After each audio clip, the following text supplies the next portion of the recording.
As for martial arts, it's a fighting. It's activate the animal instinct and the primary wildness, right? So usually practice martial art, even those the top guy, if you say what's the degree, they have a low degree. A lot of street boy, the bad guy, but then they're good for fighting, right? But in China, especially in Chinese ancient history, there's a very famous institute called Guangong. Guangong is a very famous general. Now, Guangong, he's a top famous general, but he every day, he showed people, he read the classical book called the Guangong Du Chunqiu. So in Chinese meaning means if a person very strong physically, but spiritually, mentally, you gotta also be abundant and superior. So this is called Wen Wu Quan Cai. Wen means intellectual, and the Wu means Kung Fu fighting. So combined together, right? So you see, I'm a PhD of psychology. My profession is a clinical psychologist. And this is actually my clinic, right?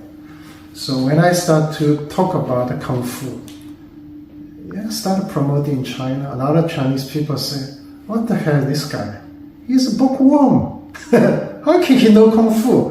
Oh man, since this guy jumped into the Kung Fu circle, everything become chaotic. Because they think, "Oh yeah, fighting, oh yeah," Okay, so suddenly it's transformed to this PhD. Smile, nice to talk to people. Kung Fu should do this way, do that way. So a lot of people thought what I'm talking is nonsense. But ironically, at that time in China, the #1 Chinese Kung Fu magazine called Wu Ling, the chief editor, saw my Kung Fu. And she was so excited. She said, "You know what, Doc? When I see your Kung Fu, I feel hope. I thought this skill is missing, but I found it's not missing. It still survived. It's still there." So I learned this from my master Chen, inflection. Then I promote to the world, original promote to China. A lot of people consider I'm a bookworm. I don't know shit about Kung Fu.